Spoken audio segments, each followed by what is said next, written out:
Audio Jungle. Saludos, bienvenidos a este podcast que hacemos con ocasión de la convocatoria que ha hecho este miércoles el seleccionador nacional Claudio Vivas de cara a los partidos, los dos primeros de Liga de Naciones, que serán frente a Guadalupe y a Guatemala, empezando de mañana en 8, empezando el jueves de la próxima semana. La convocatoria tiene algunas sorpresas, algunos detalles interesantes que vamos a estar valorando aquí con Eduardo Cubillo. Eduardo. Buenas, Reinaldo. Si quiere empezamos diciendo un poco lo que es la convocatoria, ¿verdad? En los porteros, Patrick Sequeira, Aaron Cruz y Kevin Briceño. Briceño, que se mete en lugar precisamente de Kevin Chamorro. Explicaba don Claudio Vivas que, y es el caso también de Douglas Sequeira, que no está en esta convocatoria, que la intención es que los jugadores que cambiaron de país y que no han tenido todavía una cierta regularidad con sus equipos puedan aclimatarse y entonces no quiere cortar esa parte del proceso y por eso no los ha incluido en esta lista que él mismo ha dicho está basada en los que rindieron en Copa América, tomando en cuenta algunas pequeñas diferencias de cosas que él quiere y por lo tanto está viendo algunos jugadores. Es el caso, ya lo vamos a ver más adelante, por ejemplo, de Sebastián Acuña, un jugador que le gusta a él y que regresa a convocatorias. Sí, sigamos. Concretamente en el tema de Chamorro, si es que todavía no ha debutado, ¿verdad? Todavía no ha jugado en el Estoril, entonces es hasta bueno para él tener ese espacio en que todos sus compañeros, seguramente los que sean convocados, porque en Portugal sí hay parón de selecciones, entonces para él será bueno y será provechoso también tener este tiempo cerca quedándose ahí en su club. Correcto. En lo que son los defensas, como se hablaba y como lo apuntó usted, base de Copa América, Gerald Taylor, que ahora juega en Escocia, en el Hearts, Axel Quiroz del Herediano, Jalen Mitchell, Fernán Fairón, Julio Cascante, Francisco Calvo, Juan Pablo Vargas y Joseph Mora. Ojo que en el caso de Joseph Mora ha dicho la gente de Saprissa que necesita por lo menos una semana más. Recordemos que viene saliendo de una lesión, ha dicho la gente de Saprissa que necesita al menos una semana más. Hoy estamos miércoles, si es una semana no estaría disponible para entrenar con el grupo, sino eventualmente hasta el miércoles de la próxima semana y eso prácticamente lo deja fuera del primer partido. Yo no sé si esta consideración la tuvo el seleccionador Vivas porque ese dato lo dio a conocer el Saprissa hoy.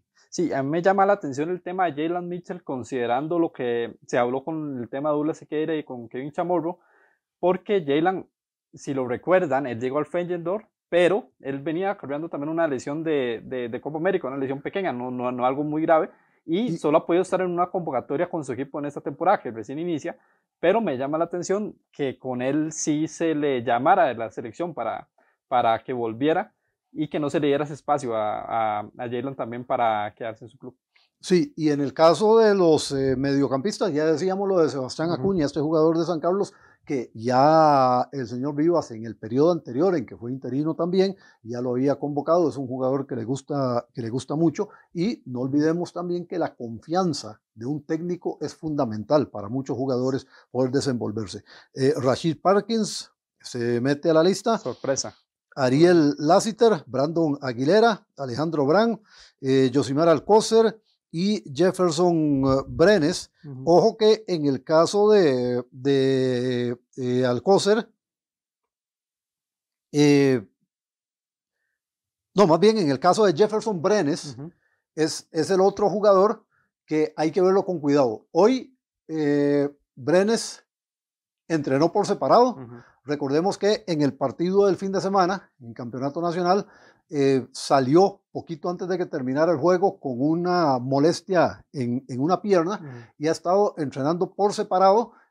Habrá que ver cuál es la situación real y si ya va a estar disponible, digamos, para el clásico el fin de semana o cómo va a ser la cosa, pero no ha entrenado con el grupo hasta este momento Jefferson Brenes. Entonces, ahí también hay un signo de interrogación sobre cómo llegaría, más allá del gran nivel que estaba mostrando con Saprissa, cómo llegaría para ese primer partido frente a Guadalupe. Sí, y gran nivel que también estaba mostrando, que mostró en selección nacional, también en el repechaje contra Honduras y en la Copa América, que también, creo que fue de los mejores.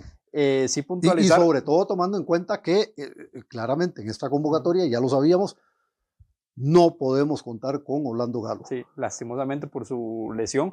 Sí puntualizar con Jefferson Brenes, que también lo hablaremos en algún podcast, en alguna entrega antes del clásico, pero viendo la situación, tal vez en Saprissa puedan aprender un poco de lo que pasó el año pasado justamente con David Guzmán, que llegó un poco tocado a un clásico y se terminó perdiendo gran parte del torneo. Siguiendo con esto, me sorprende mucho lo de Rashid Parkins. No porque lo estuviera haciendo, no porque no lo está haciendo bien en la liga, sino porque tal vez no era el jugador que uno esperaría que llamaran de la liga, por ejemplo. Tal vez uno, y quedándonos aquí en los volantes, tal vez uno esperaba a Diego Campos, es otra posición, claro está. Pero hay un tema, sí, es otra posición. Lo de Rashid yo lo entiendo en la siguiente dinámica, precisamente lo que apuntábamos.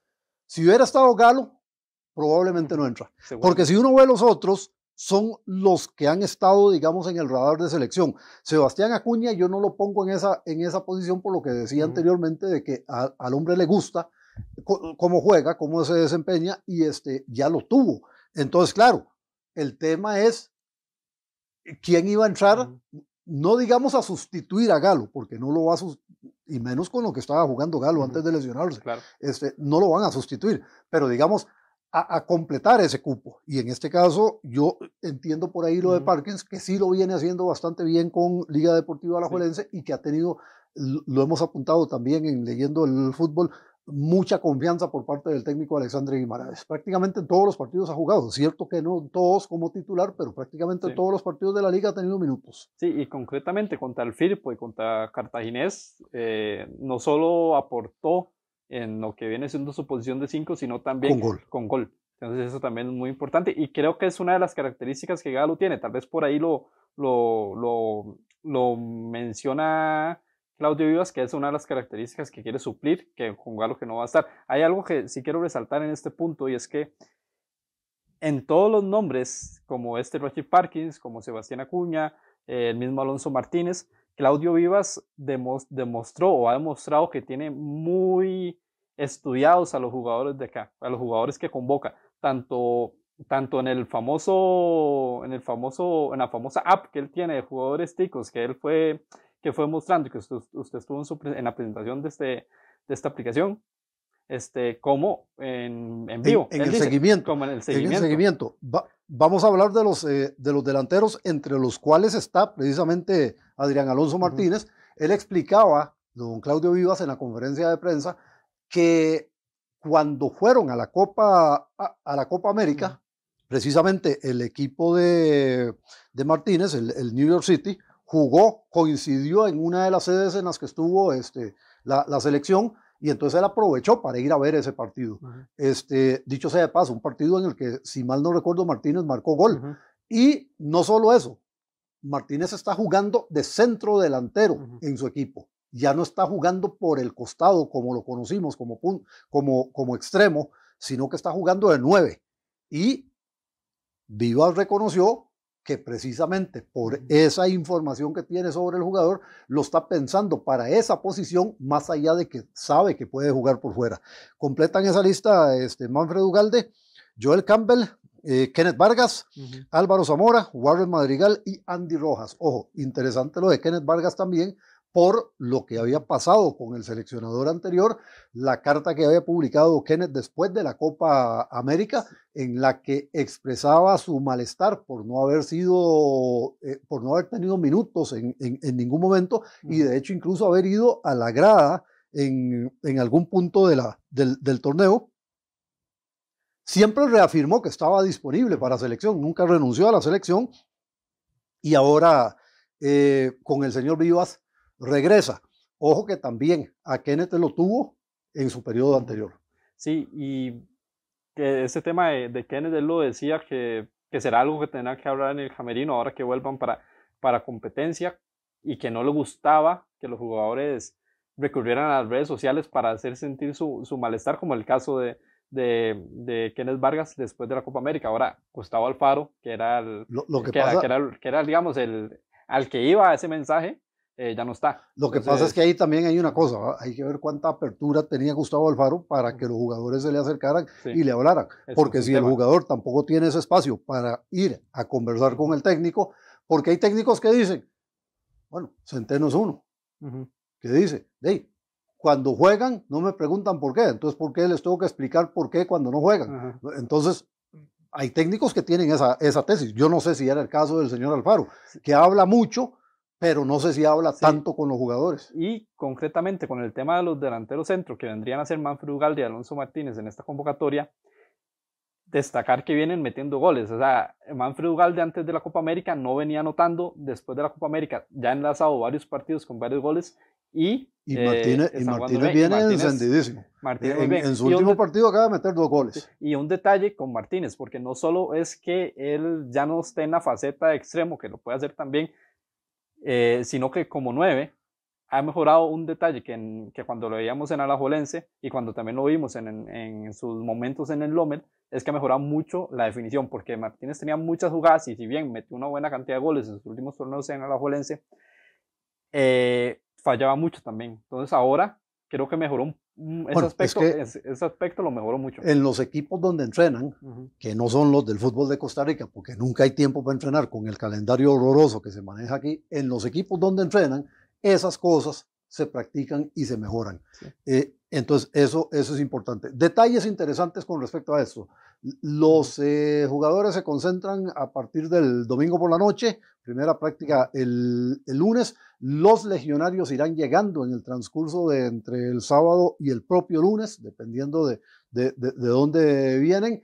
Y el partido del jueves frente a Isla Guadalupe será, desgraciadamente, ¿verdad?, a las 6 de la tarde, así lo programó la CONCACAF. Ese horario lo escogió la CONCACAF, no es responsabilidad de la federación. Entonces el partido será a las 6 de la tarde, una hora horrorosa para un partido en Costa Rica. Un tema de horarios que estamos viendo en la Copa Centroamericana, que vimos en la CONCACAF Women's y que van a seguir, que es un tema, es 4, 6 y 8, 4 de la tarde, 6 de la tarde y 8 de la noche. Esos horarios son los que van a seguir y ahí nos va a tocar en algún momento. Yo espero que en la eliminatoria sigan permitiendo que los equipos casa definan el horario, porque en Liga en Liga de Naciones los horarios los va a seguir poniendo la CONCACAF, así que ahí veremos cómo nos va tocando, pero la realidad es esa. Sí, y el lunes 9 de septiembre visitamos a Guatemala también, que es el otro partido. Exactamente, ese partido sí es a las 8 de la noche, ese partido sí es a las 8 de la noche.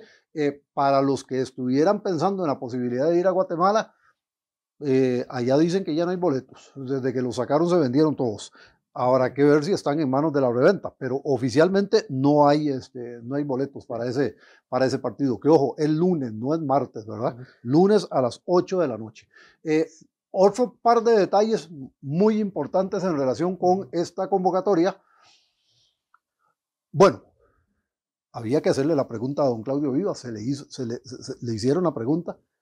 Don Claudio Vivas tiene interés en mantenerse como técnico de la selección nacional, y lo reconoció abiertamente el día de hoy. Es la primera vez que habla de esto. Tiene interés en mantenerse, entiende perfectamente que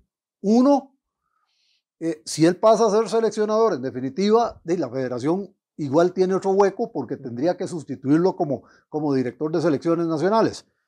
Y entiende también que al final, más allá del interés que él pueda expresar, es una decisión que tendrá que tomar el comité ejecutivo y lo tendrá que hacer a partir de cómo se vayan dando los resultados. Porque, ojo, Claudio Vivas está para el resto del año. Y la otra cosa importante que se oficializó el día de hoy es algo que ya se venía comentando desde hace varios días. A mí particularmente me alegra muchísimo. Yo tengo un enorme aprecio por él. Sé de la seriedad de su trabajo. Desgraciadamente, como técnico principal no le ha ido bien hasta este momento, por lo menos a nivel de primera división, porque estaba revisando y cuando estuvo al frente de la selección nacional, ojo, no le fue mal. Paulo César Wanchope regresa a la Federación Costarricense de Fútbol, va a ser ayudante de campo del señor Vivas en este proceso, en el que también Vivas trae a 2 integrantes más de su vamos a ver, esta es una cosa que aquí de repente se critica, pero es la realidad a nivel internacional y lo hemos hablado muchas veces. Los técnicos tienen su cuerpo técnico. Algunos no tan grandes como los del señor Alfaro y algunos más grandes que los de él. El cuerpo técnico de Martino, del Tata Martino, son 9 personas. Es decir, eso era menos que lo de Alfaro y digo, más que lo de Alfaro y más aún si lo comparamos con lo de Suárez. Pero la dinámica es esa. Hoy el técnico va con su equipo. Entonces, él trae 2 personas, trae un asistente y, trae 3 personas más. Bueno, no, trae 2 porque uno ya está, que es Cristian Vela, que es su asistente en la Federación Costarricense de Fútbol, y trae un preparador físico y otro asistente. No, un preparador físico y un preparador de porteros. Entonces, Vela y Wanchope van a ser los asistentes y trae un preparador físico y un preparador de porteros. Sí, y se resuelve el tema del futuro o el puesto que va a ocupar Wanchope, ¿verdad? Porque en lo que fue el mercado de fichajes desde que terminó el torneo anterior, que si gerente deportivo en Saprissa, que si gerente deportivo en la liga, que si entrenador en algún otro equipo, pero ya se resuelve.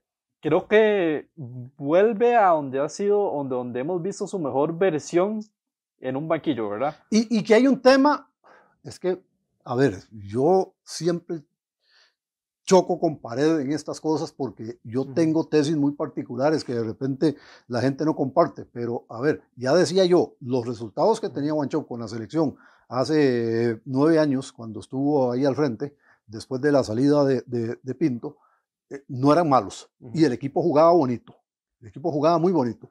Sí, para apuntar tal vez algunos pasajes, la UNCAF de 2014, que se hace un mes después del Mundial, casi un mes después, aquella Copa Oro, juega los amistosos con Uruguay. En Asia también, y los 2 amistosos en Asia. Y en general no se veía mal, y un amistoso también con México que terminó a 1. Sí. Los resultados deportivos fueron buenos. ¿Y a qué quiero llegar con esto? Que hay que recordar que la salida de Wanchope de la selección fue por un tema extradeportivo que a mí nunca me pareció la forma en que se manejó. Vamos a ver. Chope tuvo un pleito con un aficionado con un guarda de seguridad, me parece. Con un niño primero y finalmente con un guarda de seguridad en Panamá. Pero ¿qué pasa? Hay una persistente provocación que nadie atendió. Y esa parte, desgraciadamente, siempre se obvió en el análisis de lo que pasó por parte de los dirigentes costarricenses. Eso termina costándole la salida a Pablo César Wanchope de la selección nacional. Qué dicha que tiene la posibilidad de regresar ahora. Wanchope, que había sido asistente técnico en Brasil 2014. Y bueno, todos sabemos la trayectoria de Pablo en selección nacional, sabemos la trayectoria de Pablo bueno, no por nada, hoy día es uno de los FIFA Legends, ¿verdad? Que en CONCACAF hay muy poquitos. Y sí, ahí claro. Está. ¿Verdad? Sí, claro. También hay otro tema con uno de los asistentes, Cristian Vela, que estaba también en la sub-20, que era el entrenador de la sub-20. Esa selección no terminó por clasificar y surgió después de la eliminación el tema de que es cuñado de Claudio Vivas. A ver, es un tema muy particular y que hay que, creo que, entrarle con cuidado. No es raro en el fútbol, por ejemplo, para poner algunos ejemplos, el hijo de Ancelotti es asistente en el Real Madrid. Por poner un ejemplo, ¿verdad? Después, hay uno que trabaja con su hermano, Xavi Hernández también trabajaba con su hermano en el Barcelona. Xavi trabajaba con su hermano, ese era el que quería traer a colación. Es decir, situaciones como estas hay muchísimas en el fútbol nacional, y eso no tiene ninguna particularidad. Vamos a ver, si Liga Deportiva Alajuelense quería contratar a Guimaraes como técnico, eso no implicaba que tenían que echar a Celso, Dios libre.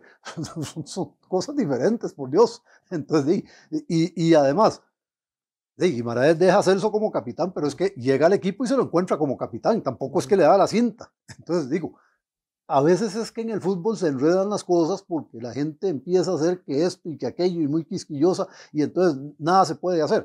Estas cuestiones no tienen estas cuestiones no tienen nada que ver con Sí, todo esto. Vamos a ver. Y que aparte, digamos, no es defendiendo el trabajo que él hizo, que lo pudo haber hecho mal o bien, que eso es otro tema.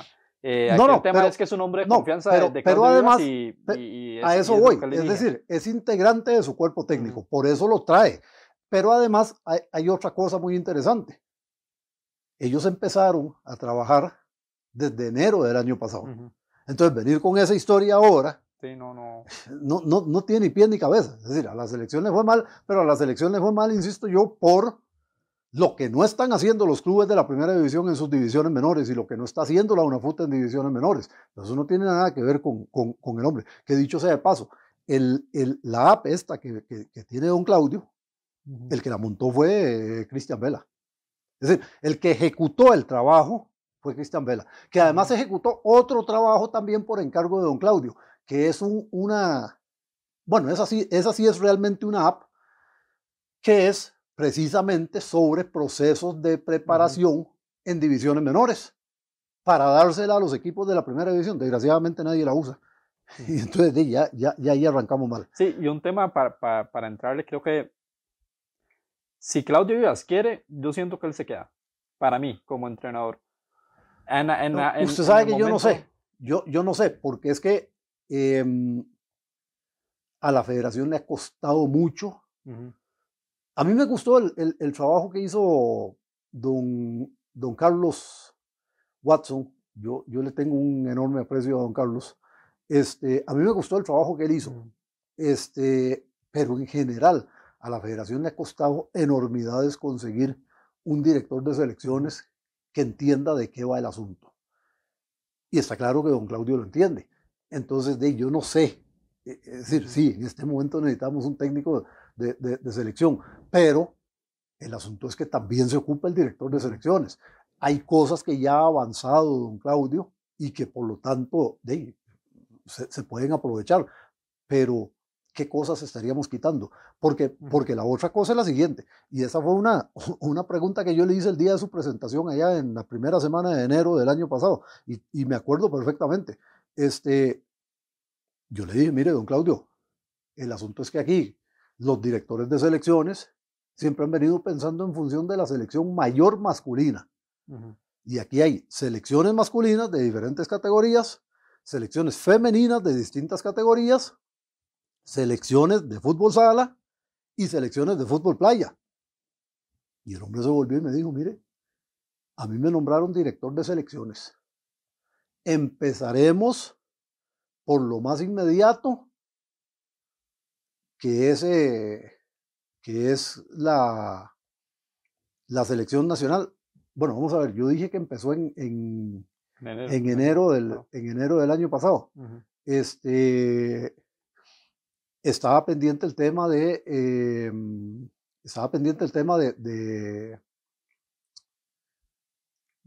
entrenador. Del entrenador, que eso había que resolverlo, ¿verdad?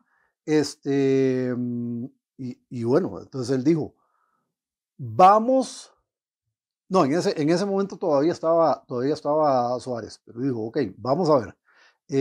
Para el año pasado lo que se venía era Copa Oro. Entonces, digo, vamos a empezar por ahí, pero vamos a ir a todo lo demás. Y ojo, tan fue que vamos a ir a todo lo demás que intervino directamente en el tema de la selección femenina, ¿verdad? De la selección mayor femenina. Entonces, ahí se refleja todo el asunto. Y una de las primeras cosas que hizo fue reunirse con todos los miembros del staff de la federación, de todas las selecciones y de todas las subdisciplinas. Entonces ahí cumplió puntualmente su palabra. Sí, y si se repasa la conferencia hoy, creo que también tiene muy claro el tema de futsala, que está ahora en amistosos en Europa, en preparación y que va para el Mundial.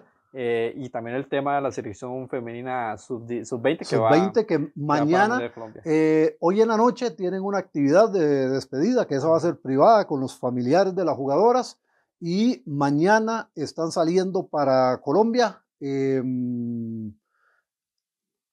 Ahí van a tener, van a ir directamente a su sede, y ya la próxima semana van a estar teniendo los partidos, que de eso estaremos detallando más adelante aquí en deportescr.net en relación con lo que va a ser la participación de la selección sub-20, que por primera vez tiene participación consecutiva, ¿verdad? Recordemos que en 2022 el Mundial fue aquí en Costa Rica. En esa oportunidad la selección no tuvo que jugar la eliminatoria, en esta oportunidad la jugó, y aunque inicialmente no clasificó, porque CONCACAF tenía 3 plazas dentro de la distribución para 16 equipos, pero se amplió a 24. A partir de ahora serán 24 los equipos, igual que en el masculino. Y eso le abrió la puerta a la selección de Costa Rica porque había quedado cuarta. Entonces, al tener 4 cupos, obviamente se le correspondía. Sí, y un tema importante que en esa eliminatoria evidentemente quedó, perdió el partido por el tercer lugar que le daba el pase con, me parece que fue con Canadá, si mal con no Canadá, correcto. Entonces, y jugando un muy buen partido, o sea, que ese es un tema que esperemos ver también en el Mundial, un buen desempeño de la selección a nivel competitivo. O sea, al final no lograron la clasificación directa, pero creo que también se merecían tiene la ventaja. Bueno, al final sí termina siendo clasificación directa, porque quedó en cuarto lugar. A mí me preocupa la lesión de Tanisha Fonseca, que la excluye del plantel. Desgraciadamente sufrió una seria lesión de rodilla y va a tener que ser operada. Eso la va a dejar fuera del fútbol por alrededor de 8 meses, es lo que duran esas lesiones, probablemente por la edad de ella, y si lo manejan bien se podría recuperar un poquito antes, pero tampoco tiene sentido arriesgarla tan joven en esto, teniendo toda una carrera por delante, porque Tanisha garantizaba mucho gol. Hay que ver. Entró en su lugar María Luisa González, que también es del equipo de Sporting. Y vamos a ver cómo le va a esta selección cuando arranque su participación. Creo que es el próximo lunes, pero eso lo vamos a detallar en otra entrega. Ya la participación de la selección sub-20 femenina en el Mundial de Colombia. El anterior fue en CONCACAF, este va a ser ya en Sudamérica, y es el arranque ya a partir de con los mundiales cada año en categoría sub-20 y en categoría sub-17, tanto en masculino como en femenino. Sí, ¿algún apunte más de la selección de esta lista que ha Claudio Vivas hoy? No, a mí me gusta en relación con lo que se ha venido trabajando, tal vez nada más insistir en algo que yo he venido repitiendo, que ahora lo han empezado a decir en la federación, pero igual lo siguen diciendo mal. Algunos de estos jugadores fueron parte de ese pequeño proceso que tuvo don Claudio Vivas. Otros ya estuvieron antes con Luis Fernando Suárez, y aquí se reconfirma que no fue Gustavo Alfaro el que empezó el recambio generacional en la selección nacional, al punto de que solo debutó 3 jugadores. Como dice el presidente de la República, dato mata mentira.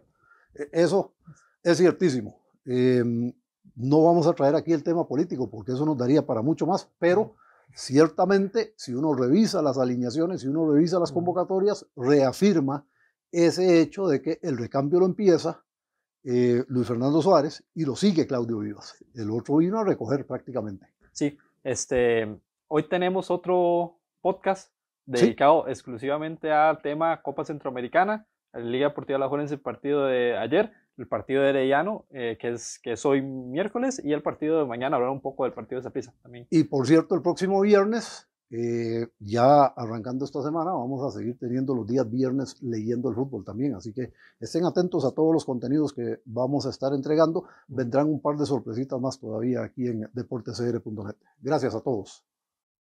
Audio Jungle.